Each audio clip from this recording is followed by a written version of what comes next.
Between the two of them. The inside of Coates. Parker gets too heavily involved. And that's Whitehead and Coates.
Welcome back to the VRRC and the second week of racing in the Agon by AOC Cayman Cup, a brand new series here on the VRRC. Well, it was brand new a week ago when it made its debut at Road Atlanta, and what a debut it was. 2 races, both action-packed, and I'm sure we're going to have a really finely poised championship battle in the weeks to come. Andy McEwen here in the commentary box. I was joined by Dave Marshall a week ago, but I've got my regular partner in crime, Jack Oliphant, back with me again. Jack was enjoying a relaxing trip north of the border to Scotland, I believe, last week, but I'm sure is very happy to be back where he belongs this week. Yeah, absolutely. I had to watch on in envy last week, didn't I? Although it was over a 5-course meal, so it wasn't that bad, really.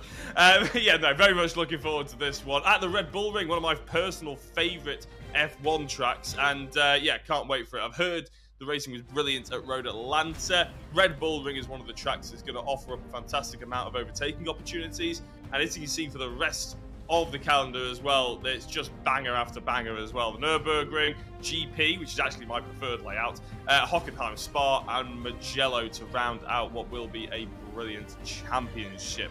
So yeah, looking forward to this one, Andy. Missed last week. Let's forget about it in some way and let's crack on. Actually, I say forget about it. You have to run through the results now.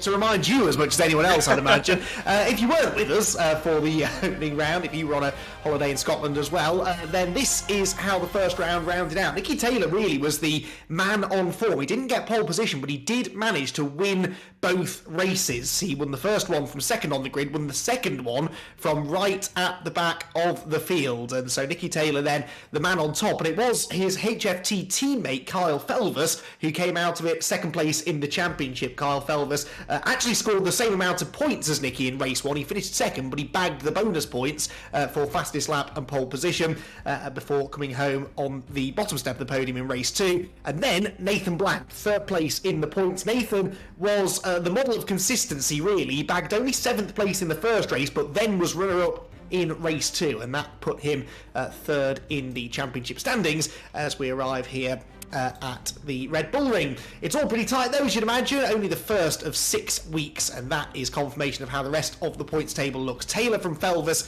from Nathan Blank, the top 3. Chris Shepherd there in 4th position. Jordan Brennan 5th.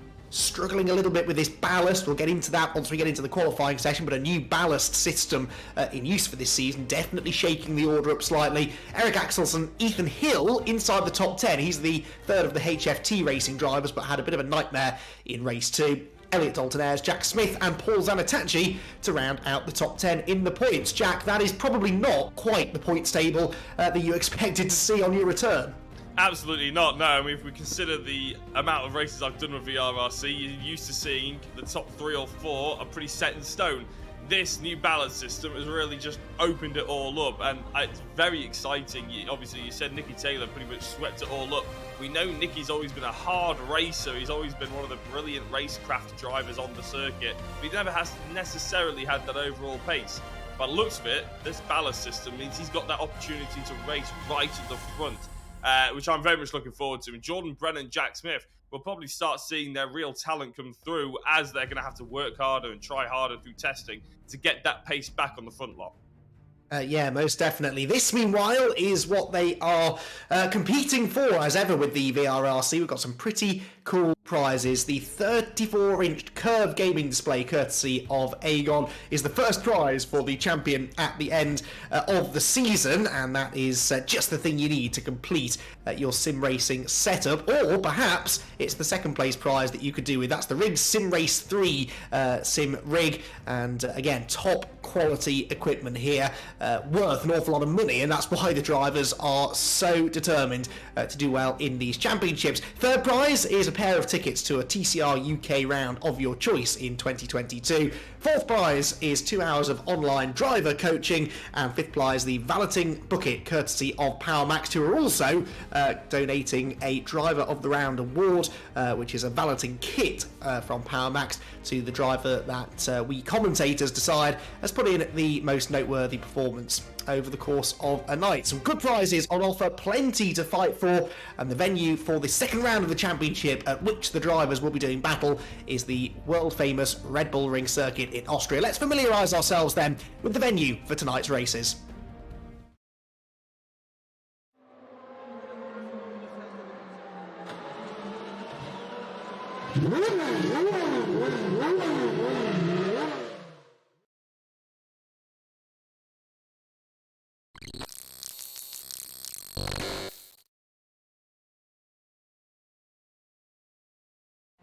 So here we are, about to cross the line for round 2 of the Agon by AOC Cayman Cup, powered by VRRC.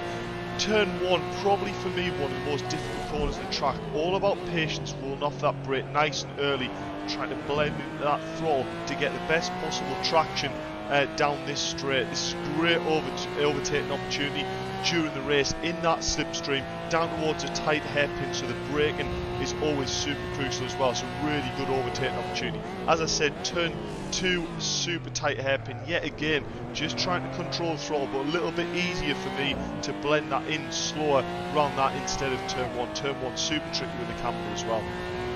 Down towards turn 3, really difficult as well to spot your braking point downhill. Always think you can brake later when you actually can, but you need to get off that brake early so you can get the front end turned in across that curb and get super early on throttle on exit.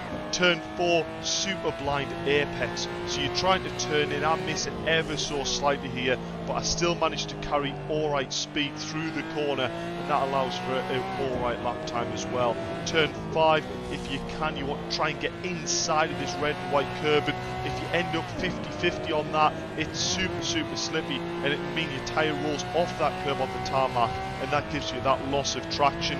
Turn 7, I'm always a gauge of how much track limits you can take here. I just about managed to keep my right wheels on the red and white curb in there, and same for the last corner. And there's a lap of Red Bull Ring. Make sure you tune in on Wednesday night from 7:15 on VRRC's YouTube to catch all the action live.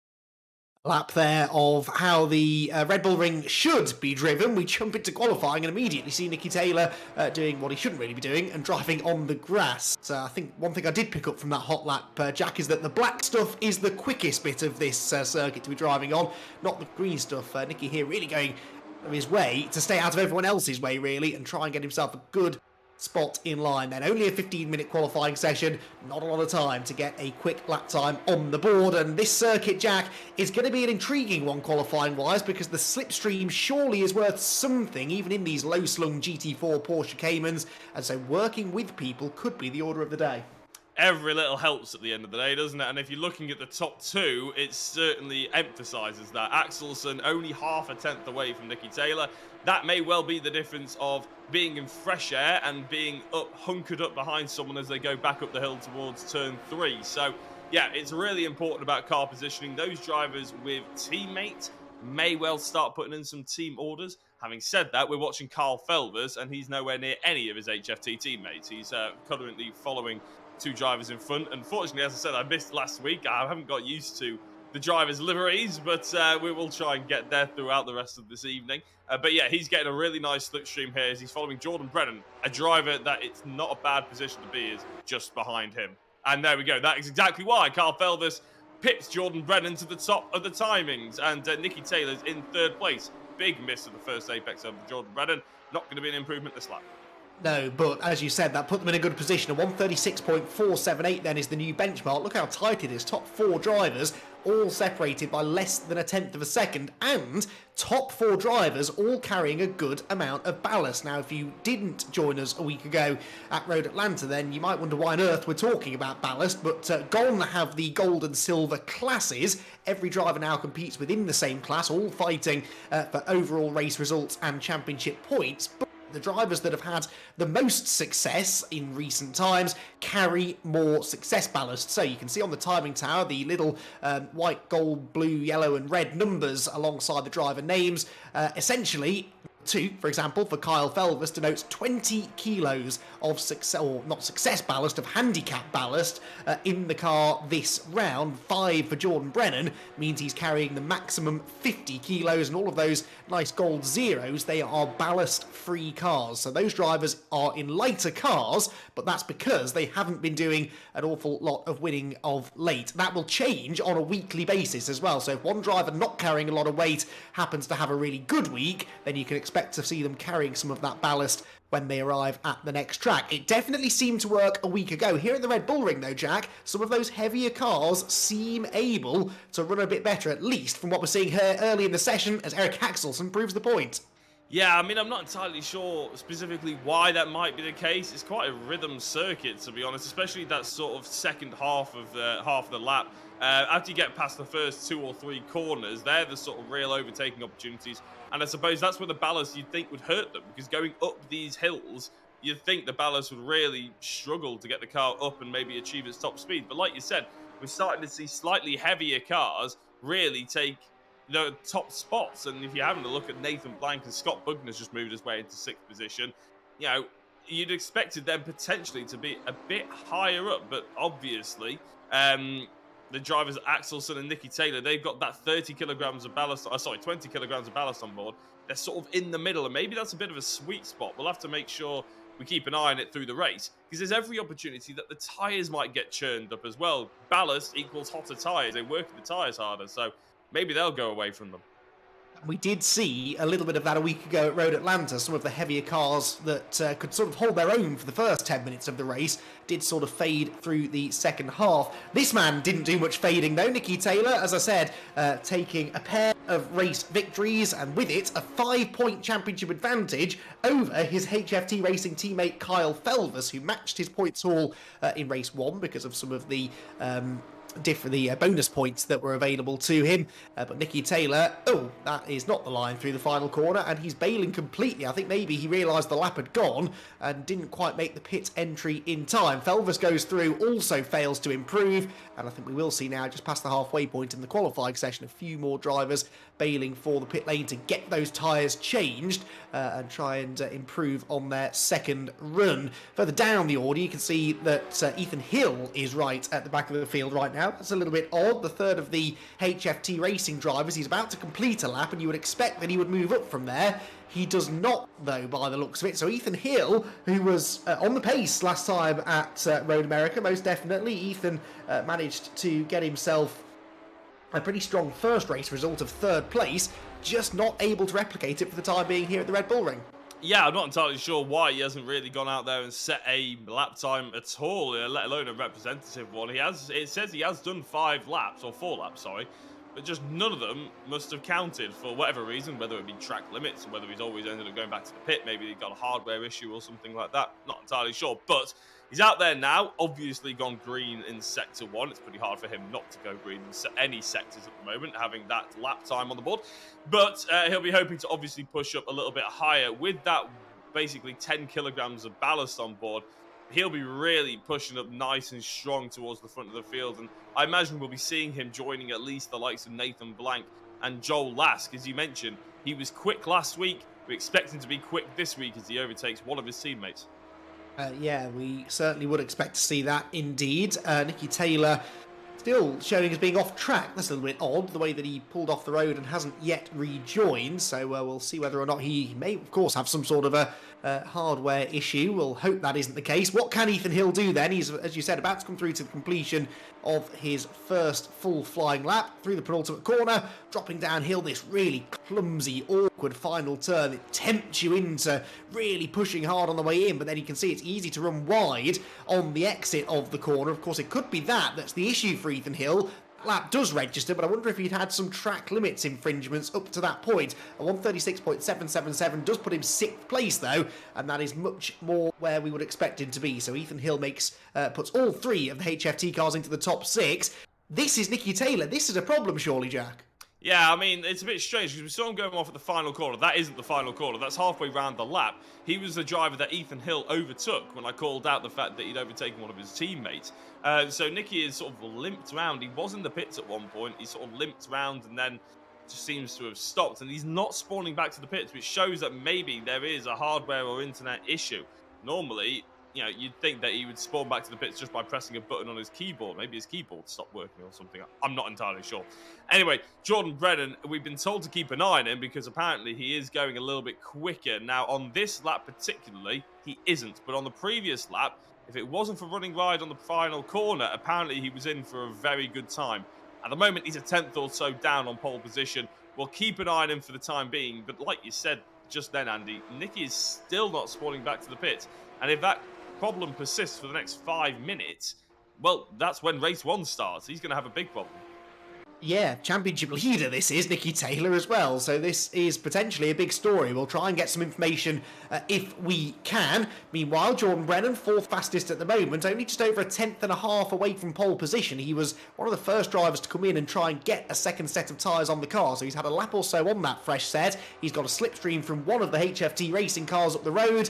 Is it going to help him though? Comes across the finish line and no, stays where he is. The top 4 do seem to have a bit of a buffer, don't they, at the moment, over Nathan Blank in 5th and Ethan Hill in 6th place. About 2.5 tenths, quarter of a second or so between 4th and 5th. That is still Nicky Taylor going nowhere. Definitely some sort of a hardware issue, and Jack makes a very good point. We're only 2.5 minutes away from the end of this qualifying session.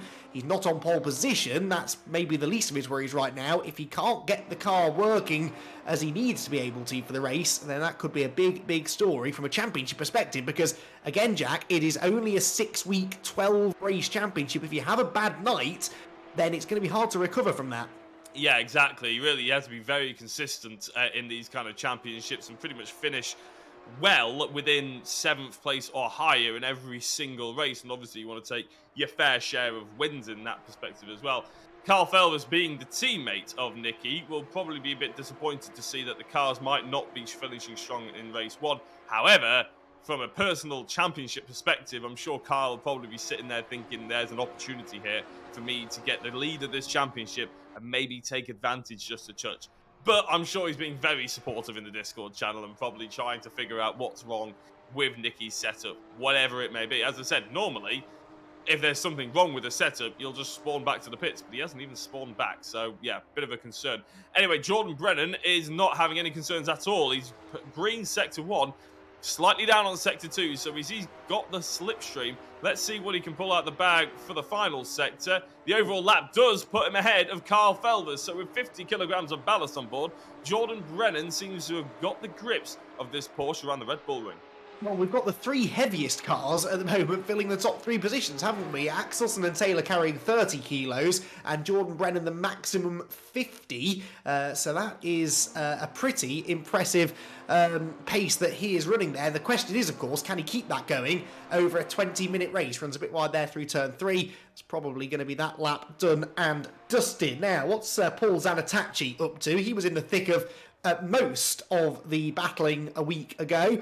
At the moment, though, a little bit adrift of where you'd expect him to be. He's down there in 12th place on the grid, and you can see the likes of Nathan Blank, Ethan Hill, Joel Lask, all on the same ballast as he is, and they're not only a lot of positions up the road, but they're about 3/4 of a second or so faster than Zanatachi, who has been one of the quickest silver class drivers over the last few months here at the VRRC, and perhaps just not quite making the transition to the Cayman as well as he might like, although he had a solid run last time out at Road Atlanta, finishing inside the top 12 in both races. That's a stylish way of entering the pit lane. He keeps it off the barriers. Oh, he just rubs against them now. I don't think that was intentional, that Jack, but he could have maybe styled that out as a really late pit entry. Yeah, sometimes when you're struggling down in 12th position, all you want to do is get on camera, isn't it? And spinning it into the pit lane is probably a pretty good way of getting on camera. So Paul Zanatachi out there bringing us some entertainment this evening. Nathan Blank, very impressed with him, the top runner of the 10-kilogram category, I suppose you could call it. Currently in 5th position. Obviously, Ethan Hill just behind him, only about half a tenth difference. I think, no, actually, it's about a tenth and a half difference. My apologies. So Nathan Blank is really pushing strong. Looks like he's coming into the pits here. There's not going to be any faster time. But I have to say, speaking of faster times, Carl Felvers has gone, he did a purple sector 3 in his previous lap. It still wasn't good enough to get past Jordan Brennan. So Brennan's lap time now is really strong. Watching Ethan Hill, no quick sectors so far for 1 and 2. And as he comes across the line, it's nothing to shout about for sector 3 either, unfortunately. So it looks like he's going to have to settle with 6th place as Scott Bugner crosses the line and will settle in 8th. That's a good effort, though. Had a best finish of 15th a week ago, did Scott Bugner, so definitely improving a little bit here at the Red Bull Ring. Eric Axelson, though, gets his first pole position of the season, gets 2 championship points as a result, and we'll hear from him on the other side of this break.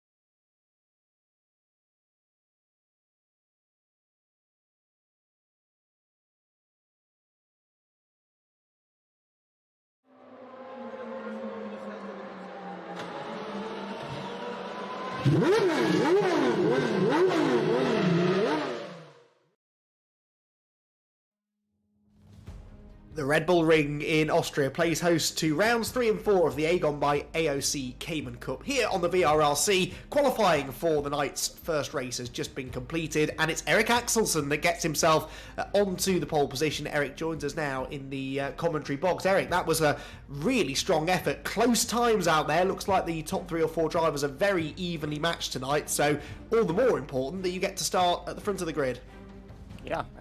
Thank you. That feels great. I wasn't too happy with my performance last week, so yeah, feels great to be on pole. Well, yeah, definitely should be happy with your performance so far this week. We were chatting, myself and Jack, during that qualifying session. We noticed that the three heaviest cars are the three fastest cars in the session. Why is it, do you think, that the ballast doesn't seem to make as much of a difference here as it did a week ago? I'm not really sure. I guess the car is maybe more stable. There are some tricky corners when you have to like maintain the grip. Especially like at turn 2.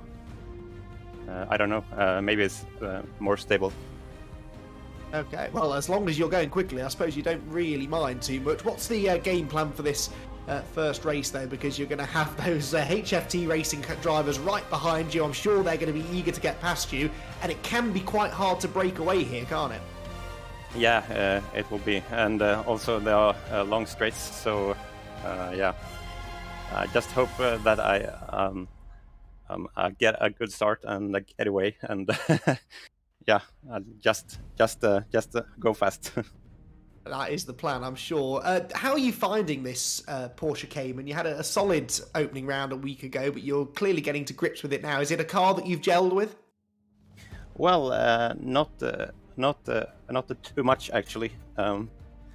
More like GT3 cars, but yeah, it's a really fun car.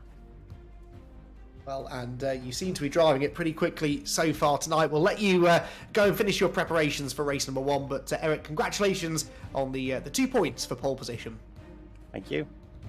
So Eric Axelsson then will start from the pole position here in race number 1 at the Red Bull Ring. Jack, that's a good effort for him, isn't it? From a championship perspective, I really wouldn't count him out. Eric's one of those drivers, I think, that's really benefited actually from this ballast system, because thinking back to the Touring Car Trophy that we covered a month or so ago, he was in the gold class, he was always there or thereabouts, just on the fringes of the top half dozen or so. This, I think, was exactly the leveller that he needed to go up there and challenge the likes of Jordan Brennan, for example, of Nicky Taylor, and that's exactly what he's doing so far tonight. Yeah, well, it's worth noting as well that actually in the MX-5 Championship that ran alongside basically the Touring Car Trophy, that it was basically, he was very, very quick in the MX-5s, and these Porsches are basically big MX-5s, aren't they, in the way they drive? They're both rear-wheel drive, they're just a bit more powerful, a bit more aero, they're just a little bit more race car than the MX-5. So he was good in them. It sort of makes sense that I suppose he'd make that step up, and he's clearly adapted very well to that step up, even with that ballast on board, which just gives him that edge on the likes of, as you say, Brennan and Jack Smith. Yeah, Axelsson had a pair of 6th place finishes a week ago then at Road Atlanta. What can he do here at the Red Bull Ring? You're joining us live here on the VRRC, Agon by AOC Cayman Cup. The 3rd round of 12 about to get underway. Cars on the grid, then on the right, the dark coloured car, that's your pole sitter Eric Axelsson. You've got the 3 HFT racing cars in a row down the inside of rows 1, 2 and 3. Bit of a question mark over that 2nd place car though, Nicky Taylor. We saw him stationary for essentially the entire second half of that qualifying session, stuck at the side of the road, for some reason not able to move, and for an even more baffling reason, not able to reset back to the pit lane either. Let's hope that he's going to get going. He's loaded onto the grid, Jack, so I presume that's a good sign. Yeah, he's fingers crossed, because we don't want any stationary cars with everybody creating a big crash. So yeah, fingers crossed for Nicky. Let's find out then. Not far away from the start procedure getting underway. Jordan Brennan and Carl Felvis, row 2, remember. But here we go. The 5 red lights going on. 20 minutes of racing here at the Red Bull Ring in the Cayman Cup. Get underway now. Who gets off the line? But a wheel spin there from Nicky Taylor. It's going to be Axelsson that holds on to the advantage. It may well be grid order for the top 3 or 4. Bit of a challenge from Nathan Blank against Kyle Felvis. As to the outside he goes. Absolutely sends it on the 4th place car. That doesn't work though. And he loses it in from the middle of the pack. Exit stage right for Nathan Blank. He had a couple of bits of contact with other drivers as he went, but no serious contact, I don't think. I reckon they just about got away with that. Up through turn 2, into the braking zone at turn 3. Nicky Taylor with a really late switchback manoeuvre. He doesn't make the corner though, and whilst he briefly gets the lead, it's Axelsson that leads out of turn 3 with a 3 wide battle, Jack, for 2nd. Yeah, I know, it looks like a Jordan Brennan. Oh, we've got a spinner of Mick Sutton. It looks like Jordan Brennan is running away from the police of these HFT cars, doesn't it? They seem to have a pincer formation to try and get him to stop. It's Felvis on the inside, Nicky on the outside, Brennan in the middle, and Ethan Hill trying to take any kind of advantage you can see. But actually, it's a fantastic cutback and brilliant racecraft by Jordan Brennan. He knew that Carl Felvis was going a bit deep into turn 4, and he just gets the cutback nicely done. Doesn't have the apex for the double left-hander by the looks of it, as Felvis tries to fight back. Remember, if these cars touch their rear wheels, they're basically going to spin instantly. That is just the nature of rear-wheel drive racing. So Brennan, Felvis, and Nicky Taylor all need to be really careful and really considered as they start the fight into lap 2. But Felvis doesn't want to wait until lap 2 as he goes into the penultimate corner. There's a little bit of a touch, a dab on the brakes, flick it down a gear and send it into the right-hander. And as they go through the final corner, you may well see a lineup of a race position change, but we're seeing it already. As they come onto the exit, Felvis is forced wide and his two teammates go through. Yeah, Felvis had a big moment. I think he hit the apex curb a bit too hard, got a snap of oversteer, rear-wheel drive cars, as we said, so he had to get out of the throttle, had to open the steering up, and had to run wide. So Taylor goes back to third then, Ethan Hill fourth, but Hill was a bit slow out of turn 1, and Felvis gets back alongside him. This is all music to the ears of the race leader, Eric Axelsen, who's 1.25 seconds up the road from this squabbling quartet of drivers. Watch for another dive here from Nicky Taylor. Again, he goes to the inside line, but this time he's a bit more conservative under braking. That means he makes the corner, but it also means that Brennan is able to hang on. But my word, Jordan Brennan under some real pressure here. 3 teammates lining up right behind him. The slightest mistake here, and not just one of them will go through, but I reckon all 3. It's amazing, isn't it? I reckon his rear view mirrors are just a blur of pink. It doesn't really matter who's behind him. They all look exactly the same. He won't be able to distinguish who's behind him.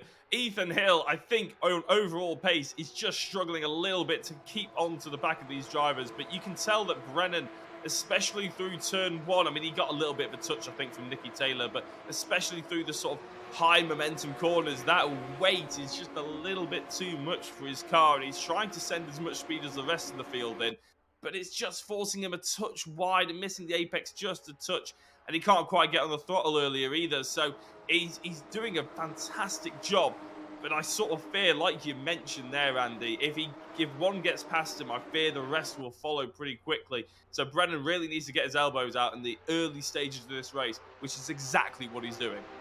For Nicky as well, his car is 10 kilos heavier this week than it was a week ago. He was just on 20 kilos at Road Atlanta. Gets a bit of a helping hand into the corner there by Kyle Felvis, who then lights up the rear tyres coming off turn 1. Interestingly, they're gaining here on Axelsen. They about halved the gap on that lap, so Eric Axelsen struggling to make that break. Well, he made the break, and now he's sort of falling back into their clutches. The next big group of cars is this one, Andy Carroll on the tail of Elliot Dalton Air. This is for 7th position. Dalton Air at the head of the 0 Kilo Club. All 4 of these cars carrying no ballast at all. That was very touchy-feely on the exit of turn number 3. Dalton Air just hangs on to 7th, then from Carroll 8th, Luke Weston in 9th, and Dave Buki just about on the back of this group in 10th position. Is Carroll going to be under threat here? Yes, he is. Weston launches an attack up the inside, and he'll make the move stick into the downhill right-hander. Nice move.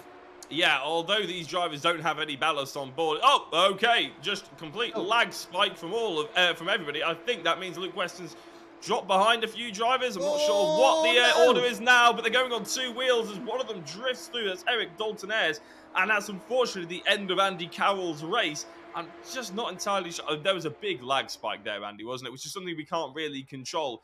But Dalton Ayres just absolutely going from the front of this group to the middle, then drifting through to the front of it again. Really confusing. We'll have to maybe process that afterwards, but we'll focus back on the front pack, because Axelsen, like you mentioned about this time last lap, is not quite getting away as much as he'd like. He's not really taking advantage of this battle.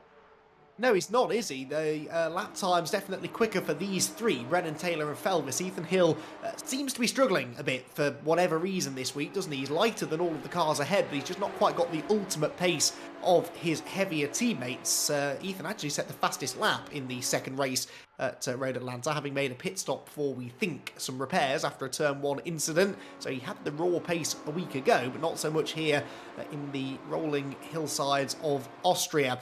Down the hill then we go. Lead gap continues to come down, although only by about a tenth that time. Dave Buki here getting his elbows out up the inside of Scott Bugner, but Bugner was behind him at the start of the lap, so I think Bugner had gone through, and that was Buki fighting back, and now Paul Zanatachi taking advantage to slip into the top 10 as well. He's going to be late on the brakes though to keep Bugner at bay.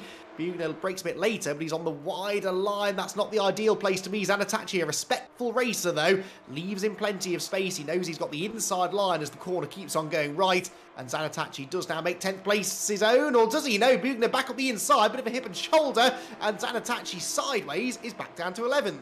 I was going to say, these guys are certainly getting their elbows out, aren't they? Whether the other drivers enjoy it or not is yet to be seen, but no drivers have ended off the circuit. Reese Bell may have been off the circuit just a touch there. We rejoined him as he's lost 2 positions and going very slowly. One of the positions that he's actually lost to is Nathan Blank, who's obviously recovering from an early spin in this race. Now, I don't know if Nathan Blank ended up in the pit lane after that opening lap incident. Well, not entirely sure, as I think there's been a bit of a change at the front of the order. No, there's no change at the front of the order. Apologies, my timing tower just went a bit weird. But Scott Bugner, now looking all over the back of Dave Buki, is keen to try and put him under pressure into the braking zone. Buki looks like he's just about nailed that apex there, and the exit, though, he's not having any of it. No, he is not. Buki then hanging on for now. Teammate, of course, to Jordan Brennan, the man in second place in this race right now. That lead gap, by the way, only came down by 1/10 of a second that time. So Axelsen perhaps was just struggling a bit on cold tyres, or maybe had a moment on that second lap of the race, because ever since then he's been able to more or less match the queue of cars in behind him. Climbing up the hill then comes this 9th, 10th, 11th place trio. Andy Carroll some 2.5 seconds behind them after that hip and shoulder that he had from, who was it, Elliot Dalton-Air, wasn't it, a few laps ago. That really did cost him a lot of time and a lot of track position. But remember, reversed grid race 2, so if you finish at the back of this one, as long as you're still running at the end, you will be included in that reversed grid. And we've seen drivers before end up turning their night around through a slightly fortuitous reverse grid draw. Yeah, and really the reverse grid draw is everything in this championship, isn't it? Because half of the championship is all reverse grid. So you can do what you want, bank the points in race 1. That's all it really is about. It's qualifying is so vitally important just to bank the points, as Eric Axelsen goes very rear happy on the entry into the final corner, gets it all collected together, but that may be one of the reasons why he's not really pulling away that much from the rest of the drivers. Race 2, in every single round, every single week, shall we say, is really where the championship is won and lost. Full reverse grids, pretty much anything can happen. But where Jordan Brennan and Jack Smith really excelled last year, but last championship, was really just keeping it calm and just siding through as quickly as possible and avoiding all the mess. So let's hope they can do the same thing in this particular championship. Nicky Taylor is clearly gotten over his hardware issue, or whatever issue it was in qualifying, Andy, because he's putting the pressure on Carl Felvis. He looks to be maybe even just a touch quicker as Scott Bugner goes for a massive cutback on Dave Buki. Yeah, and he might just have an overlap as they go down the hill. Yes, he does. He's got the inside line and should be able to make this one work then. Let's see. This is for 9th place. Bugner on the inside, Buki on the outside there. And who's going to make the move? The brake lights come on at pretty much the same time, but Buki clearly wasn't braking very heavily because he still kept sailing off into the corner, ends up on the gravel and can't close the door on Paul Zanatachi. So Zanatachi goes into 10th place as well. So from defending 9th position, Buki actually ends up falling down to 11th by the time that whole sequence plays out.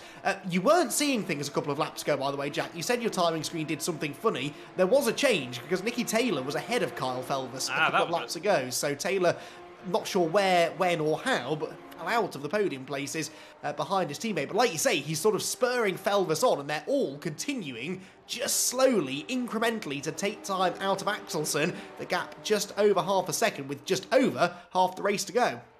Yeah, which is fairly impressive, I would say. I mean, unfortunately, we've been asking some of the drivers to send in some information about themselves, and I don't think we've got anything from Axelsen or Jordan Brennan, probably because they've been around for so long, we don't know a lot about them. But Carl Felvis, Nicky Taylor, and Ethan Hill, the HFT Motorsport guys, basically, they're all under 20 years of age. If you're having a look at Carl Felvis, currently leading the 3 of them, he's only 14. Nicky Taylor, he's only 15, and Ethan Hill is 18. Actually, I might have just got... Sorry, Ethan Hill is 15, and Nicky Taylor is 18. So, yeah, all very young drivers really sort of pushing the limits of what they can do and working together here at VRRC, which is brilliant to see from our perspective, Andy, isn't it? Because they're just pushing each other to try and get to the likes of Jordan Brennan and Jack Smith and people who have been around for years, pushing the very envelope of what the limits of these sims can do. So, delighted to see the young guys teaming up, trying to get the best setups, trying to get the best lines, and probably holding each other accountable for practice sessions as well, which sometimes is the most important thing. Yeah, a combined age, those three, of 47 years old, which boggles the mind, doesn't it? An average age of less than 16. It's crazy. Right then, this gap has been coming down and down over the last few laps, and it's now the least that it's been pretty much since turn number 1. Jordan Brennan is looking strong as the race goes on. He's carrying 20 kilos more ballast than the car ahead, but he's managing those tyres well, and he's got in the slipstream now up towards turn number 1. He's probably not going to try and make the move here, but up towards turn 3 is definitely where we'll see a challenge. Look, wide line on the way in, hits the apex nicely. There might be a gap on the inside. Axelson wants to come over and cover, but he didn't quite know where Brennan was. Where Brennan is now is alongside. He's got the overlap, he keeps on coming, and Axelson now needs to be careful not to lose any more positions, because Kyle Felvers is not a million miles behind either. Brennan on the brakes, he's got the inside line, makes the corner his own, but skates straight on, misses the corner. Axelson back through, and Kyle Felvers alongside to challenge for second. I would put that down as uncharacteristic from Jordan Brennan. You don't see him overshoot corners, you don't see him mess up overtakes, and it was a fairly simple overtake when all's said and done going into the braking zone of turn 3. As we've seen, Axelson still leading the way. Carl Felvers obviously now is right in the middle of these drivers, and Axelson not pulling away. I have to say, I was slightly surprised that Brennan even got the run on Axelson, because if you're thinking about the ballast on board, coming out of turn 1 and out of into turn 3 is where really we would see the biggest differences. Axelson needs to tidy things up, maybe just take a breath and calm down, because really his car should be better through the first half of this lap than Jordan Brennan's. Carl Felvers, however, should have a better car pretty much all round than the likes of Brennan and Axelson. So now he's got a real problem on his hands.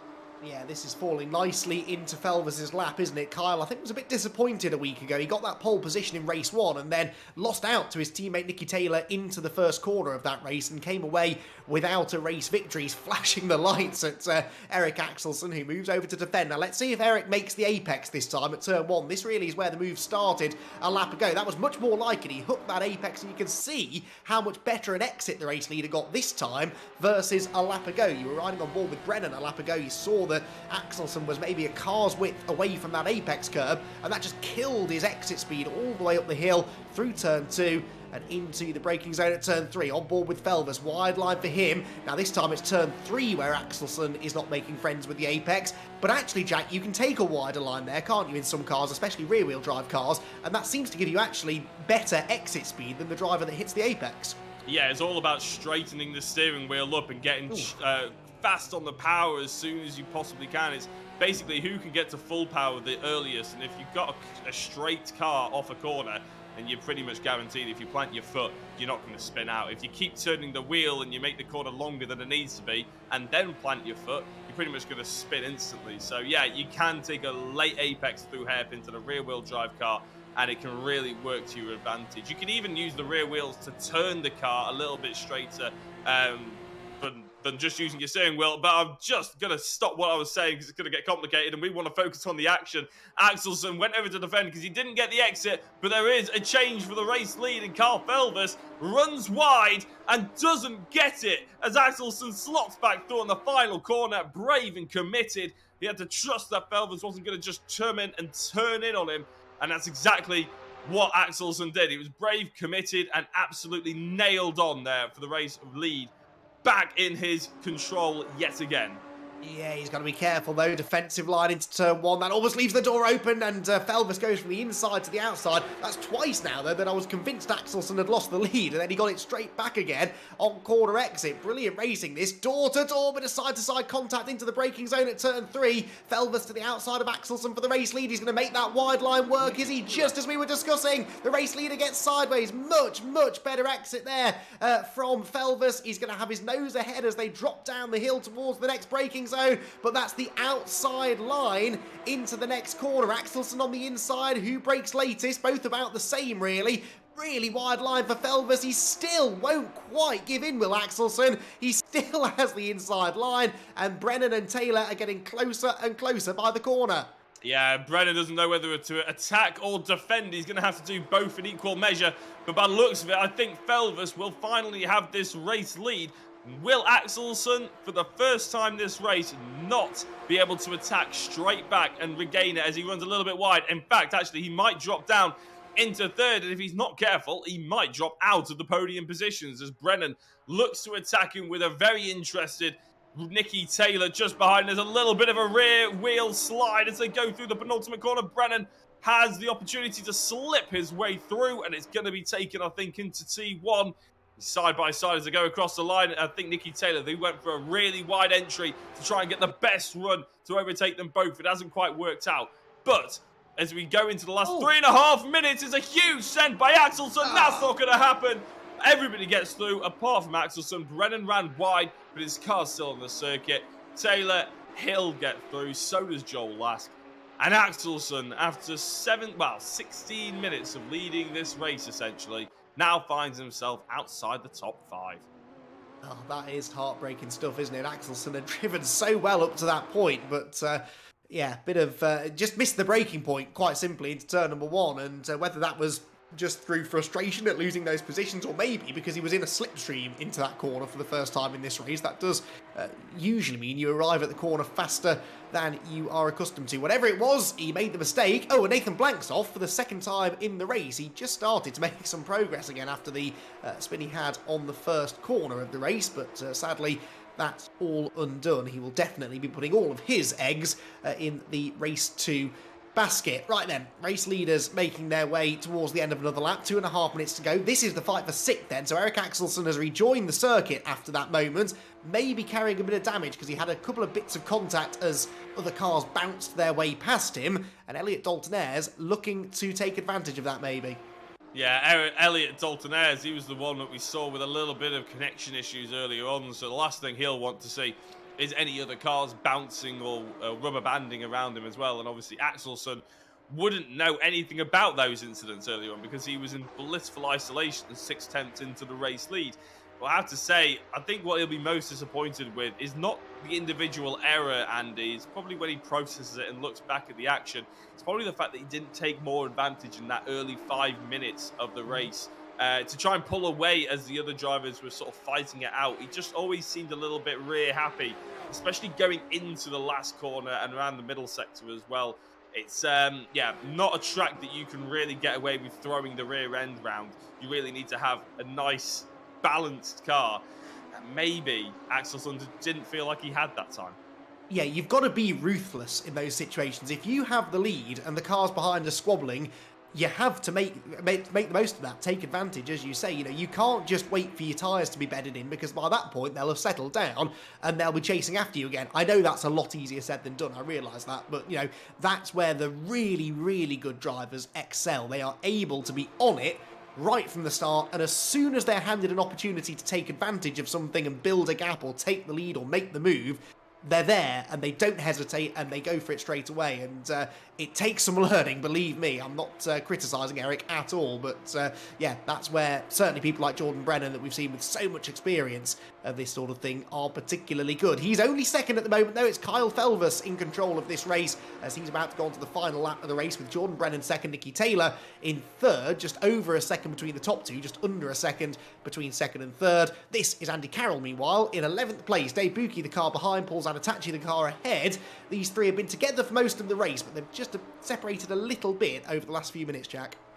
Yeah, and this tends to be what we see in race one of the evening, isn't it? Because obviously qualifying's put them in their sort of semi-natural order, because 15 minutes of qualifying is a long time to get your laps in. So realistically, by the end of it, you're probably in the right sort of order where you would finish in a race.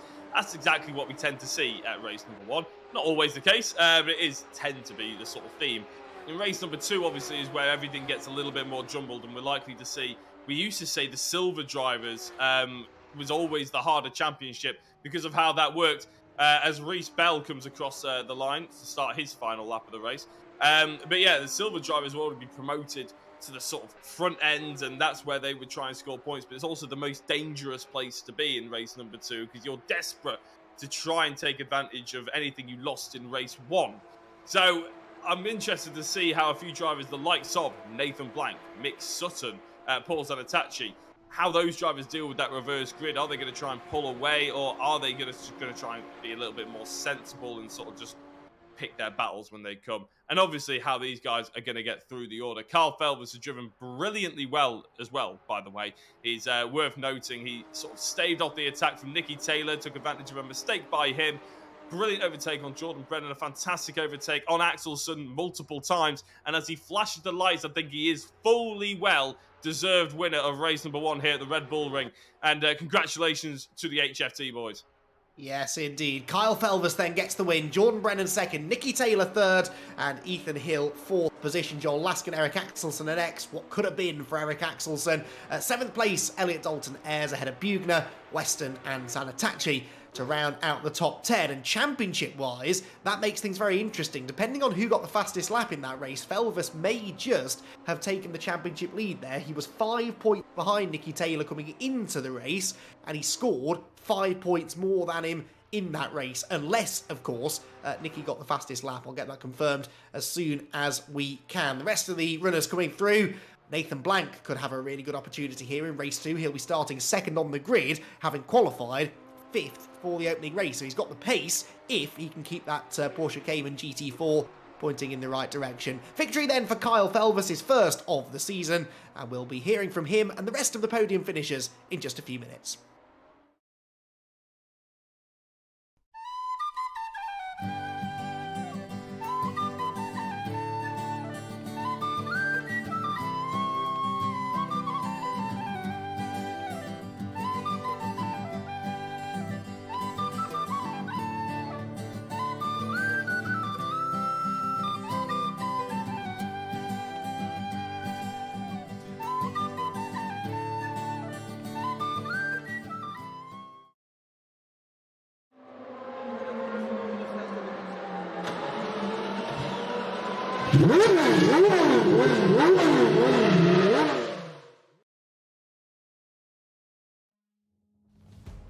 Welcome back to the Red Bull Ring, and round number 3 of the Agon by AOC Cayman Cup here on the VRRC has just been completed, and it is Kyle Felvers who maintains the 100% winning record for HFT Racing, but it's his first win of the season. And Kyle joins us now in the commentary box. Kyle, huge congratulations. That makes up a little bit, I think, for that first race a week ago at Road Atlanta. A brilliant win, and a difficult one by the looks of it. Talk us through that. Yeah, I mean, race start, I got 4th in quali, which wasn't the best. I didn't really have the best quali pace, but in the race, I just kept my head down, and then when I got to the back of Nicky, I can't thank him enough for this, but he knew I had the pace and just let me go. And yeah. Ah, that's interesting. So we weren't watching that battle at the time, and we spotted that the positions had changed hands, so that was definitely some teamwork there. This was always something that you guys hoped would sort of be to your advantage over the season, though, having 3 quick drivers at the pointy end of the grid. You can work together to benefit the team as a whole, can't you? Yeah, I mean, when you've all practiced, you've known each other for a few months now, and you just know how each other drive, and we've got our own little system that we know. And yeah, it just all works, and we all respect each other. We believe you got the fastest lap in that race as well, so I think that puts you a point ahead of Nicky in the championship going into race 2. But of course, it could all change in this reverse grid race, can't it? You survived the reverse grid race a week ago pretty well. What are your thoughts ahead of tonight? Turn 1's very tight. That's all I've got to say. It is, and turn 2 and 3 aren't much better either. Best of luck in the second race, Carl. Huge congratulations on that first win, though. Thanks, Andy. Carl Felvers then gets the victory. Jack has our runner-up. Yeah, Jordan Brennan, congratulations on the second place. For most of that race, it almost looked like you were being chased down by an NFT squadron, HFT squadron of police cars there. It must have been quite hard work. Yeah, it was. The first opening laps weren't the best. They got bumped around a bit, so we got quite a bit of damage, but other than that, the race went fairly well. But yeah, I don't know, it's just difficult with the weight, I think. Just struggling a bit top end, and then on the braking, just difficult to get it stopped. So yeah, it was a struggle, but I feel like I had a lot more pace in the car than what I showed then. I was going to say, we actually asked, very quickly, we asked Eric Axelsson, who obviously got pole position and led for a long time. We asked him about the weight on board around the Red Bull Ring, because it seems that the weighted cars are actually very quick here. It doesn't seem to make much of a difference. Is there much of a difference from your perspective about having that weight on board? Well, you could see it. That's out of turn 1. I got a better run on Eric and come up alongside him, and then as we were coming to the end of the straight, he was sort of just gapping me again. So even though it's only 20 kilos difference, there's still a fairly big difference. Yeah, absolutely. It was a big dive bomb as well straight after that, trying to hook him on the brakes, weren't you? But congratulations on 2nd place, and good luck getting through the order. Yes, thank you. So, 2nd place for Jordan Brennan. Very quickly then, let's hear from Nicky Taylor, who was our championship leader, arriving here at the Red Bull Ring. He's lost that by a point by my maths, but Nicky, a solid result there, and hearing from Kyle, a good team race as well. Yeah, it was a good race. Quali obviously was decent for me, to be fair, because starting off with the practice servers, I thought I would be like 5th or 6th in quali, so that's quite good. Would have been on for a 2 and would have got a pole lap, but then ran out of fuel, so difficult. But yeah, good race. I saw Kyle was quicker, so I just left it off and let him through on the main straight, and then yeah, just worked with people, tried to push Jordan through to try and get up to Eric at the time, and then yeah, just maintained my race and didn't want to do anything silly. Well, Nicky, congrats on the podium. A minute left before race 2 starts, so I'll let you continue your preparations for what I'm sure is going to be another busy 20 minutes. Cheers. Nicky Taylor then on the podium. Once again, a 100% podium record for Nicky Taylor. Getting confirmation now, actually, that the fastest lap point did not go to Carl Felvers, because he and Nicky Taylor are level on points for the championship lead. Heading into the 2nd race of the night, which sees Reece Bell on pole position, Nathan Blank alongside. Now, Nathan came into this 3rd and 4th round of the championship 3rd in the points, but those 2 spins in race 1 mean that he really needs a good result in race 2 now to keep himself on terms with those front-running drivers. He starts 2nd on the grid. Mick Sutton and Dave Buki on the 2nd row. Keep an eye to both of those 2, both known for being fairly feisty drivers. Andy Carroll and Paul Zanatacci are next, ahead of Luke Weston and Scott Bugner. Elliot Dalton Ayres and Eric Axelsson to round out the top 10. Then Joel Laskin, Ethan Hill, Nicky Taylor and Jordan Brennan, with the race 1 winner Kyle Felvers coming from 15th and last on the grid. We are moments away from the 4th round of the Agon by AOC Cayman Cup getting underway here from the Red Bull Ring. Who gets into that first corner first? Let's find out. Good start made by Nathan Blank. I think he might just have the momentum to get alongside Reece Bell into that first corner. Reece is coming over to cover though, and just about gets there in time. So decent start in the end from the pole sitter, who retains the advantage. Now, Nicky Taylor, Carl Felvers said that the first corner was very tight. He was a bit worried about that. One of the HFT cars was wide in the background. That was Nicky Taylor, I think, who falls to the back of the field. Jack, they all just about got through there in one piece. Yeah, Nathan Blank, actually, I was expecting him to have a stronger start than he is, but by the looks of it, Dave Buki is putting him under enormous amount of pressure, but Reece Bell runs wide and just halts Buki in his path. And unfortunately, Luke Weston's gone round. Unfortunately, for Dave Buki, that meant that his attack on 2nd place was rather cut short, shall we say, and he drew a blank, as Nathan is now in 2nd place.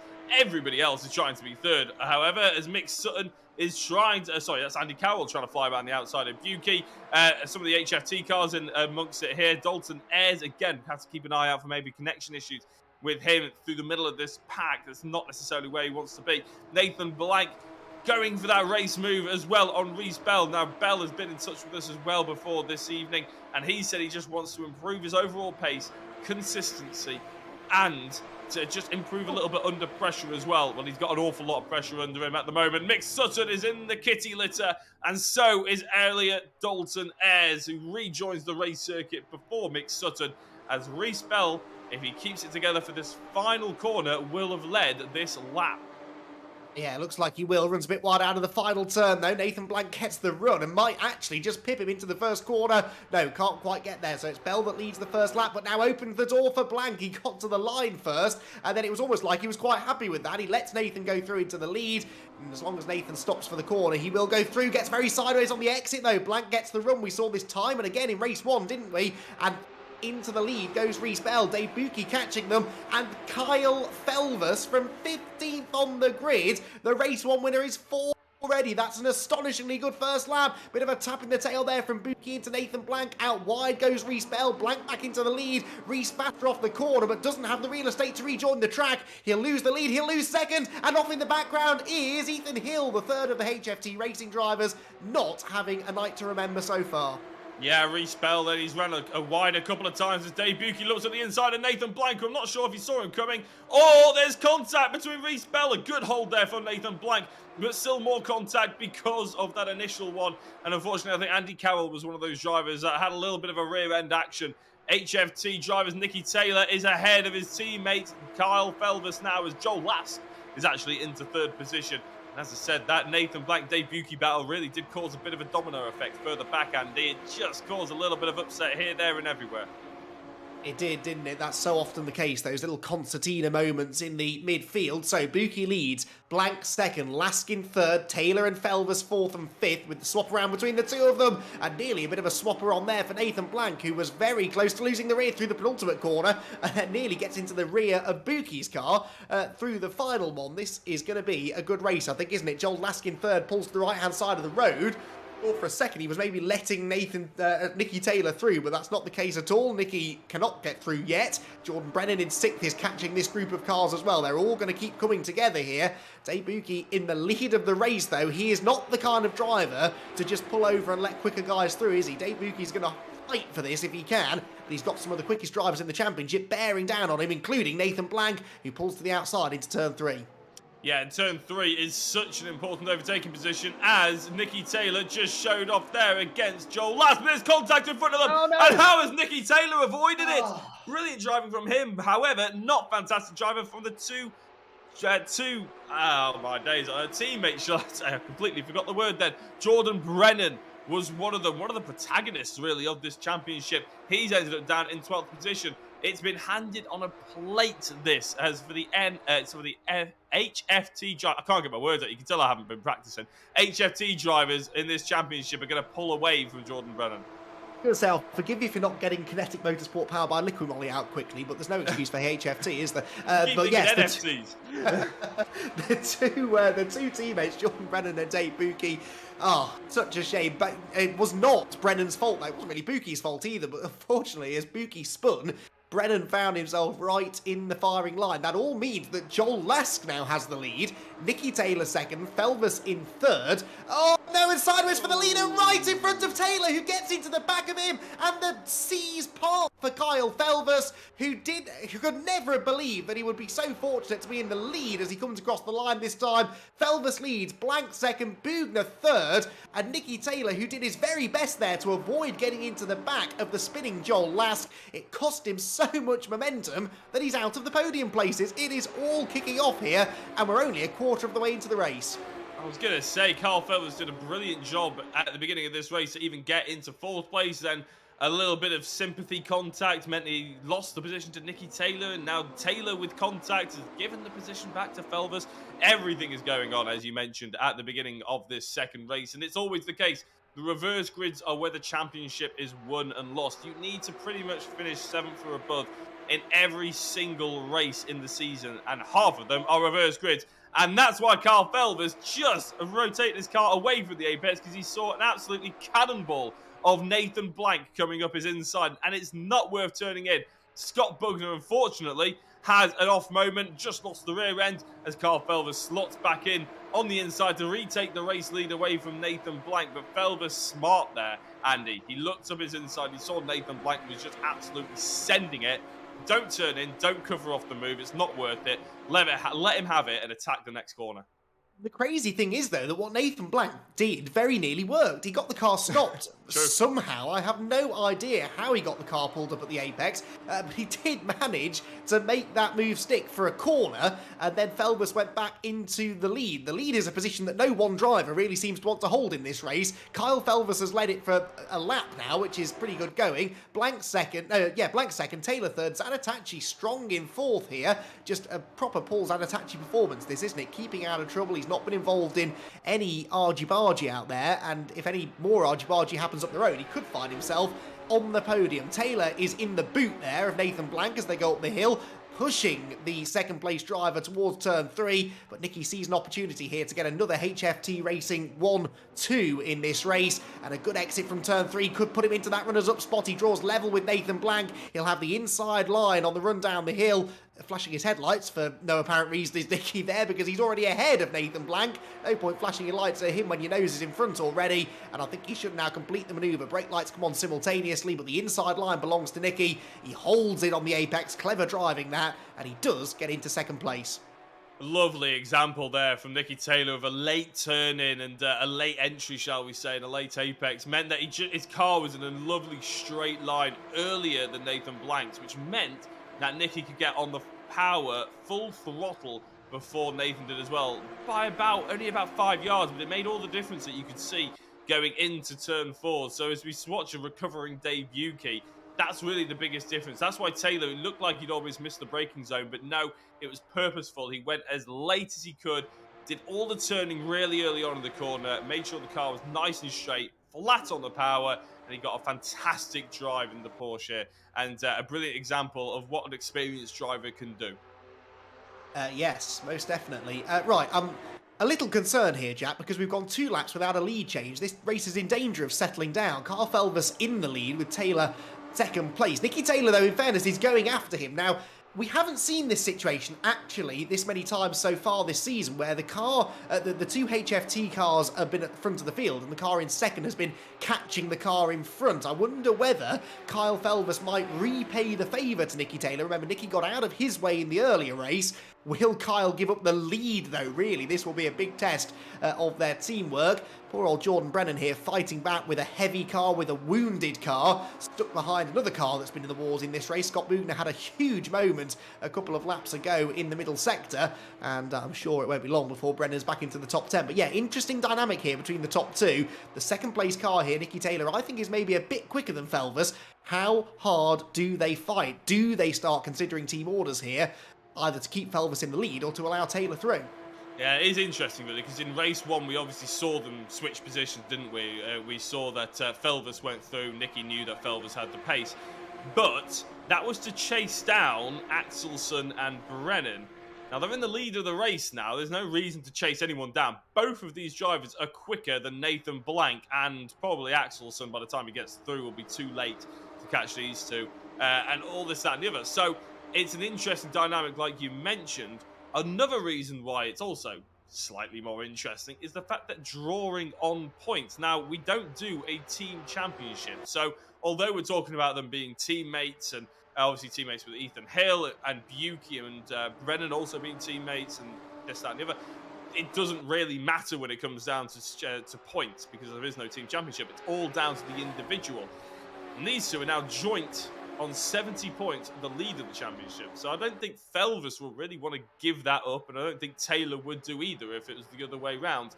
It is going to be interesting. Maybe they're just going to try and pull away from the other drivers for the next 5 minutes, and then the final couple of laps, they can have a bit of a battle. That's probably how I would want to see it if I was a team leader.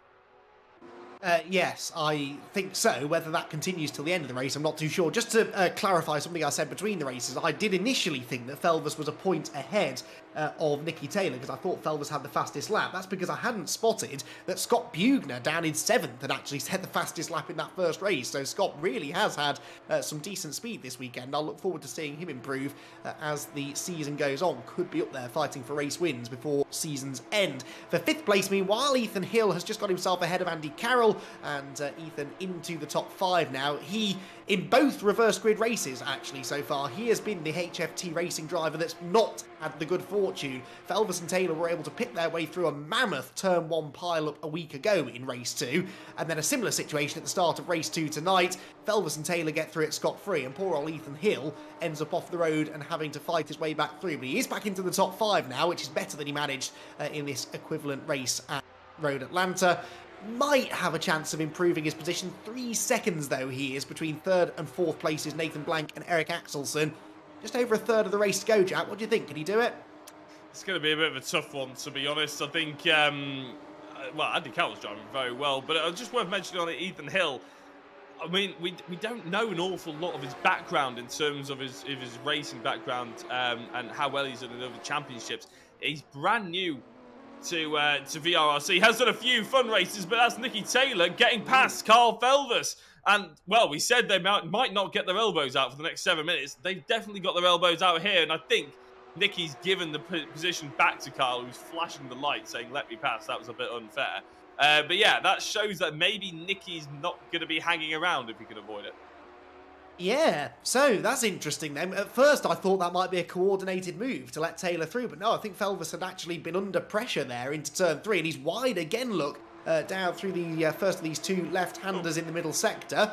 Interesting stuff here. Of course, there will be a sense of urgency here because Nathan Blank isn't a million miles back in third place. He's less than a second behind these two. And then you've got Eric Axelsen. We know he's no slouch. He was on pole for race 1 and now he's got the tyres up to temperature. That really seemed to be his only weakness in that first race. He is closing on this group as well. So, yes, Nicky Taylor will want to sit there behind Kyle Felvis, but not if those cars start getting closer and closer to him behind, because he's got to think about the championship. These two drivers are so evenly matched.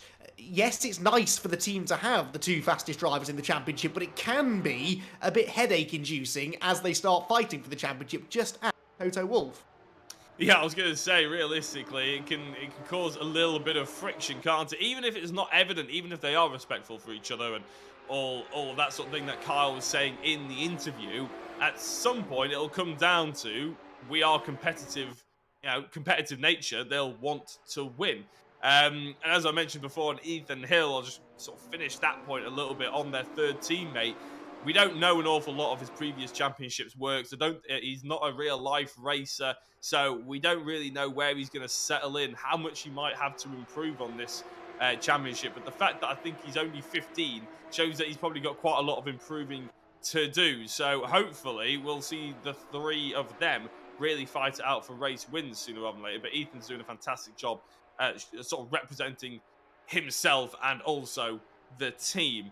Now, Nathan Blank Axelsen, 5 minutes left.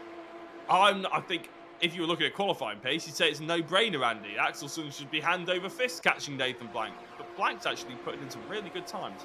Yeah, Blank's car's lighter. We've not seen the weight make a huge amount of difference tonight, certainly not compared with Road Atlanta a week ago, but at least not on raw pace, but perhaps on tyre management it may still be a bit more of a factor. Is that why Blank is starting to reel in the top two, maybe, and get away from Eric Axelsen slightly? Certainly carries good speed through the final corner, but that's because he didn't really take the final corner. He took his own variation of the final turn there, very wide over the exit curb. Just over a quarter of the race to go then. Felvis in the lead. Nicky Taylor, for now, seems happy to dutifully follow in second place. Nathan Blank in third, dropped back because of that mistake at the final corner, and now Axelsen smells blood in the water. He was much later on the brakes into turn 1. He's got the slipstream now up through the flat-out curve to the left at turn 2, and Blank will defend as if his life depends on it. Here goes from the inside to the outside.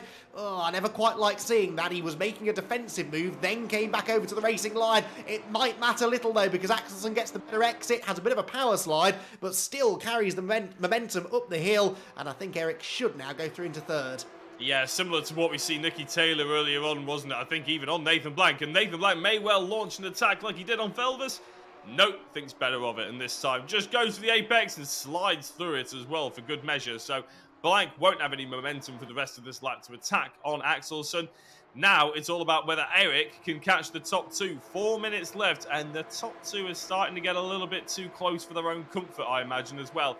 If Felvis makes a small mistake, Nicky Taylor is damned if he does, damned if he doesn't, in terms of trying to overtake his teammate. If he does overtake him, that'll slow both of them up. If he doesn't overtake him, that will slow both of them up. So he's really important. Felvis is the most important driver in that little dynamic now, that he goes flawlessly for the next 3 minutes. Yeah, well, he was pretty rapid in the first race, must be said, so you wouldn't expect him to go slowly here, but one of the unknowns sometimes in these reversed grid races is, did they have either car a bit of a knock or something as they came through the field? Very easy to have some casual contact in those early laps, and that can sometimes affect their pace, and it's why we do sometimes see some drivers not as quick in race 2 as they were in the first race. Certainly Nicky Taylor seems able to live with Kyle Felvis's pace a little bit better in this one. Remember, they finished first and third in the previous race, Felvis ahead of Taylor, with Jordan Brennan in between them. Brennan is still languishing down in 11th position, and he's going to be hoping that he may well lose some of that ballast in a week's time. We'll wait and see if the handicap system gets tweaked again ahead of the third meeting of the season. Right, Zanatachi here on the tail of Andy Carroll. 6th place battle this is. Joel Lask is behind. Joel Lask and Scott Bugner, two of the fastest drivers on the track right now, so no wonder Zanatachi's in a hurry to get past Carroll here. I was going to say, if you're having a look, I mean, just look at the speed that Lask appeared at then. He was absolutely flying really late on the brakes. Admittedly, Zanatachi and Carroll were both off the racing line, but just, it was out of nowhere. We saw the red lights of Joel Lask flying into the picture. And within 2 corners, we're seeing a 2-way battle turn into a 4. Scott Bugner, as you just mentioned, Andy, he is flying, isn't he? He's turning fastest laps out like they're nothing right now. Really good and strong from him, obviously on that really lightweight car. Well, all these cars really around this section, they've either got 10 kilos or 0. So compared to the front 3, they are very light indeed. And they're showing that obviously the longevity, maybe how they look after their tyres, is just so much better. If we see these guys do a little bit stronger on the early race pace, we can see them really upset the front lot when it comes to later in the season. Yeah, absolutely, and that's one of the fascinations of this handicap system as it gets tweaked throughout the season, and certain drivers may be a little bit up and down the order as a result, but you've really got to capitalise, I think, on those weeks where you are light on ballast to try and get the points in the bag whilst you can. Carl Felvis, meanwhile, we're hearing, has just set the fastest lap of the race, so that's significant for 2 reasons. One, he's proving that he's got the pace to hold on to the lead from Nicky Taylor, and 2, it gives him the bonus point. That's going to end in tears. Lask up the inside of Zanatachi, clatters into the side of Andy Carroll. Lucky not to spin Carroll there. Also, Zanatachi lucky not to turn himself there around the nose of Scott Bugner's car, because Bugner was and still is up the inside of him coming down the hill. I was committed on the brakes there from Joel Lask. It got him 1 position, but it nearly ended in tears, and now again that's Bugner really late on the brakes and almost into the back of Carroll. Yeah, I think there'll be a word or two from Dave Marshall and Rich Hayden after this one. Maybe just a little advice on driving standards and maybe how to position the car X, Y, Z, because obviously Red Bull Ring is quite a unique track in terms of its braking zones. It's a bit like Druids at Brands Hatch. You can be really sharp braking uphill. The car will slow a lot quicker, so you can brake later. But as soon as you go back downhill, it's harder to slow the car. You have to brake earlier. And when you're trying to overtake someone, it is easy to misjudge it. But luckily, everybody has got out of that one in one piece by the looks of it. Carroll is ahead of Zanatachi, Lask and Bugner. It's pretty much how we joined this fight, actually. So with any luck, the last lap will be all or nothing, but hopefully as clean as you like. Bugner looks to be overtaking Lask as we are about to start the last lap. Yes, we are. Excuse me, up towards turn number 1 they go. Bugner on the inside. Lask lets him go for now and tries to get the better exit, which he sort of does. Doesn't get up the inside, though, so Bugner can get across to the inside line to cover. Slipstream starts to take effect, and you can see Lask there to his left, now our right as we look at it, and turns into the tight right, and there's the bit of a tap in the tail from Joel Lask, and he is not quite yet able to get that place away. Bit of a race of what could have been here for Joel, isn't it? He was up towards the front for a portion of this race, one of many drivers that had a stint challenging for the race lead, but then a bit of a collision, unfortunately, put him down the order, and then, speaking of which, sideways into the gravel goes Bugner, and Lask, in fairness there, lets him go. I think there was a bit of a touch there going in, wasn't there? And if so, that was gentlemanly driving in a way from Joel, not to take advantage. Yeah, I mean, it shows that they're learning, it shows that they're sort of respectful. He clearly really didn't mean to do it. These drivers will know they have bits to learn, and it's all about racecraft and experience. But hopefully that one's just water under the bridge after that, because he let him go. Anyway, Carl Felvis absolutely flying here. He's done brilliantly well to carve through the field. The reverse grid is never easy to do. He's held off the attack of Nicky Taylor, and he comes across the line to take a double victory here at the Red Bull Ring in the Agon by AOC Cayman Cup. Fantastic by Felvis and the HFT boys. Axelson comes across in third to round out his probably deserved podium after his pole position earlier in the day. Indeed, another 1-2 finish for HFT Racing. They're making a bit of a habit of this. Joel Lask and Scott Bugner continue their discussion as they come across the line, but Bugner does hang on to 8th position. Reece Bell gets into the top 10, and Jordan Brennan almost capped off a torrid race there with a spin at the final corner. He was overtaken by Luke Weston in the latter stages and then dropped 15.5 seconds back. And yeah, that sort of sums up how Jordan Brennan feels, I think, about the way that this season is going so far. Not a good race there for the Kinetic Motorsport powered by Liquid Moly team, because Brennan is 12th and Dave Buki 13th after their tangle early on in the race. Not a tangle caused by either of the drivers individually, really, just wrong place, wrong time, specifically for Brennan, and unfortunately not many points going their way. Plenty of points going the way of the HFT racing drivers, though, and Kyle Felvers will now take his full share of the championship lead here, leaving the Red Bull Ring. Nicky Taylor, having arrived here with a 5-point advantage, will leave here with probably just a 3 or 4 point deficit. 4, I think it'll be, because Felvers had the fastest lap. Not a bad night's work for those two. I also reckon that this man may well be my top pick for the driver of the round. We don't tend to give it to double race winners, but we did it a week ago for Nicky Taylor, so I kind of feel, Jack, like we might have to do the same for Kyle here today. Yeah, it's not something I love to do, because you feel like the reward for the driver who's won is the points and the championship glory that comes with that sort of thing. But he's been the standout driver, and sometimes that's what driver of the day stands for, isn't it? Being the standout driver. So, yeah, there'll be a couple of people happy on the YouTube chat, I'm sure. Julie Bradshaw and Adrian Felvers. Somebody, I'm sure one of them will be getting their hands on a Power Max Valeting kit, because obviously Kyle isn't old enough to own a car yet. Gonna say we've picked the team that has the lowest average age of their drivers to give the Valeting kit for 2 weeks in a row. Anyway, I'm sure they'll be grateful for it. Let's have a word with them, shall we? Then we'll start with our race winner, who is with us now, Kyle Felvers. Kyle, you've done the double, exactly what you needed to do after Nicky's points haul a week ago. That one again wasn't straightforward, but the progress you made early on was astonishing. Yeah, I mean, people were really, really nervous into turn 2, and I just saw the outside and broke up my normal braking marker, and everyone just seemed to part ways, and I went round the outside. And from there, the rest was history, I suppose, although once you caught that lead battle, it did then all sort of kick off around you. There were a couple of dicey moments there, it looked like. Yeah, I mean, it was just trying to get through the pack. People were spinning left, right and centre, and it was just trying to get through safely. Which you managed to do. You get the race victory, you get the maximum points haul. I believe you took fastest lap in that race as well. So looking good this, isn't it? You and Nicky sort of toe to toe at the moment for the championship lead. I'm sure that's how you and the team would like it to go over the rest of the season. What do you think your chances are next week of maybe eking out a bit of a points advantage? Well, yeah, I should eke out a points advantage. Nicky's not going to be here next week, sadly. He's going to have a fill-in driver, so should be able to get some points on the board. But yeah. Well, there you go then. Advantage definitely to Kyle Felvers championship-wise as of next week, it would seem. Also, more good news for you. You may have heard us discussing it just now. We have awarded you the driver of the round for a double race victory. It only seemed fair after we did the same for Nicky a week ago. So a Power Max Valeting kit is going your way. Is that something that you are able to use yourself, or are you going to gift that to someone else? Yeah, well, I think my dad's going to enjoy that one. Yeah, nice. Okay, well, there you go then. Early birthday or Christmas present, maybe. Congratulations, Kyle. Brilliant night's work. Cheers, Andy. Kyle Felvers then the race winner, and Jack has got the man who chased him home in second. Yeah, Nicky Taylor, congratulations on second place. It looked like there was a little bit of a potential for an overtake on Kyle Felvers at one point, but you gave the position back. Talk us through that little move that went on at the front.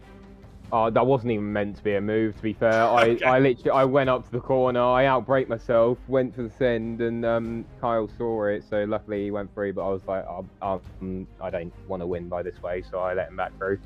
But yeah, decent race. Look, nice to have you back, Jack. And also, nice to be back. and also, yeah, just decent race. Made my way through. I don't know how the hell I avoided the Nathan and Dave incident. If I'm being honest, I genuinely have never pooed my pants as much in my life. But yeah, managed to get through that, and then me and Kyle kind of just broke away and did our own thing. And yeah, he got 2 wins here. I got 2 wins at Road Atlanta. I got Lewis Edwards filling in for me next week. He's a quick driver, so hopefully he can get some podiums and the damage shouldn't be too bad. I don't want to start any inter-team friction here, but were you hoping, as you've got a substitute driver next week, that you could maybe take a bit more advantage off Kyle in this particular week? Oh, of course. I was trying to get both. I was trying to get both wins, but at the end of the day, I'm happy for the team, and currently with 100% win ratio for the whole the season. So I don't know how long that will last. Hopefully, it can last the whole season. But yeah, just got to see how it is. And I'm kind of happy I'm missing next week, so I hate Nürburgring with passion. So yeah, that's kind of a bonus for me. Can't really argue with that. Well, Nicky Taylor, we'll be hoping to speak to you maybe in 2 weeks' time, and obviously you'll probably have to be clawing back some points, as you'll only be scoring half points next week regardless. So enjoy whatever you're doing next week, and we'll see you in 2 weeks' time. Yeah, cheers, Jack. He's probably off on a holiday again. He did that during the last season. Makes a habit of it, doesn't he? I'll take your word for that. Right, Nicky Taylor, congratulations on second place. Place went to Eric Axelson again after a hard-fought race. That Eric, these reverse grid races, they're fun for us to watch. Are they fun to be a part of? Yeah, that was an okay race, I guess. I made small mistakes here and there, but you know, just to get the safely through the traffic is it's kind of a lottery sometimes. Yeah, I mean, some of those situations that you, all of you guys really found yourselves in were pretty tricky to negotiate. Sometimes it does just come down to pure luck, doesn't it? Yeah, it sure does. But I was lucky. I think I'm happy with third place. And you've had some really good speed as well tonight. Solid points haul for you across both races, and just totting up the points now, it will put you, I think, into fourth place in the championship. What can you do though to go up there and challenge these HFT racing drivers? Is a championship challenge something that you think could be on the cards for you? Well, I'm not sure. I'm gonna try to practice more, but they are really fast, Kyle and Nicky and Jordan. So well, yeah. Yeah, well, they're fast, definitely, but you're getting quick as well, so I'm pretty sure we'll see you up there challenging for race wins before the end of the season. Eric, congratulations. A solid night for you. Thank you.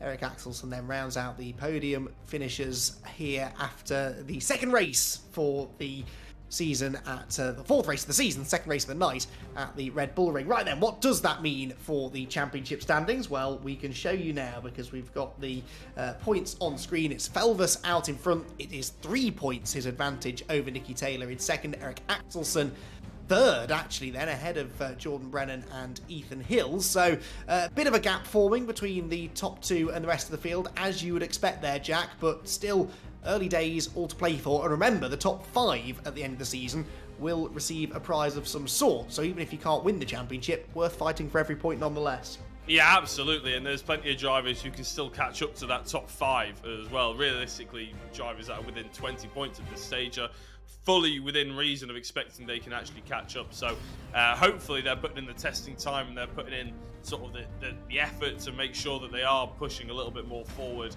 than they were before. But yeah, if you're Carl Felvis, you're looking at this championship and you've got a good feeling in your stomach, haven't you, really? With Nicky not being here next week, a big gap, almost 30 points, to Eric Axelson in third place. But what we have seen in the past, I don't want to jinx him, but what we have seen in the past from Kyle is when it goes wrong on a night, it can sometimes go very wrong. And if you have 2 bad races, if your main championship rival isn't here, that means you can pretty much write basically the week off, and in 2 weeks' time, we'll get to the track and it'll be in the same position as what we're looking at right now. So Carl really needs to just be calm, collected, go into next week and just think, I just need to finish solid top 5s. I don't need to worry about winning, just finish solid top 5s and he'll eke that advantage out.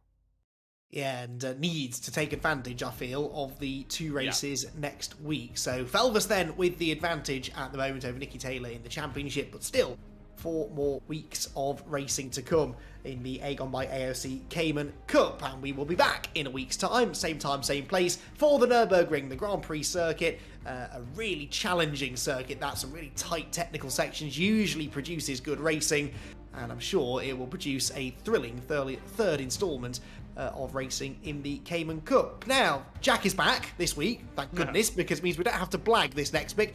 Jack, this is not the only racing coming up here on the VRRC, is it? There is plenty of action in the VRRC servers for people to take part in, and you can tell us all about it. I thought you were going to throw another championship at me then that I hadn't heard of or anything, but no, I understand this slide. Yeah, if you are a casual sim racer, you maybe enjoy watching the stuff that you've seen today, but you sort of maybe only have an Xbox or something like that, just a bit more sort of laid back, don't have the time to commit, then maybe you're into the likes of Forza Horizon 5, in my opinion, one of the best open world games, let alone best driving games there are. Well, on VRRC's Discord page, you can find people who are also interested in Forza. They do club cruises and events, and also show off the latest mod kits, and maybe just crack on with the latest seasons as well. If you have enjoyed tonight and you want to get involved, well, Assetto Corsa is the platform that we're on. We do championships, like you've seen tonight. We do time attacks that run every week, and we do fun races that run every Saturday. They used to be Sunday, now they're Saturday. They're free for anybody. Anybody can turn up and just rock on with the fun race as well. And a few drivers like Ethan Hill, I believe, actually started at VRRC in the fun races, decided he quite enjoyed it, and decided, you know what, I'm going to enter this championship, and you've seen how quick he is. So if you don't think, you maybe don't know how well you'd match up against some of the other drivers, come down on the Saturday for the fun race, get involved, and you'll get a better idea. Maybe you'll have the itch to come and tune in and join in for the actual full championships. Assetto Corsa Competizione as well, weekly endurance races, and if you're into dirt rally, you're not a fan of track action, you think it's for wimps, you'd rather be in the Welsh countryside, well, we've got Dirt Rally 2.0. Every Monday to Sunday we have weekly stages and rallycross as well, put on by VRRC. You can find all the information in the Discord, which is in the link below on the YouTube video. You just hit the description button and just go down and click the hyperlink to the Discord and basically set up, log in, and you'll be in. And someone will be there to take you through everything you need to know as well. So yeah, by all means, get involved. VRRC has a little bit of everything. It does, something for everyone at the VRRC, and we look forward to seeing more and more of you getting involved in the near future. That's it though from tonight here at the Red Bull Ring. A brilliant night of racing in the Agon by AOC Cayman Cup, which sees the championship battle remain pretty much as tight as it was arriving here this second week. We'll be back at the Nürburgring in a week's time, but for now, from myself, Andy McEwen, and Jack Oliphant, and everyone here at the VRRC broadcast team, thank you very, very much for joining us. Hope you're enjoying this new championship, and we'll see you again in a week's time.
Woo!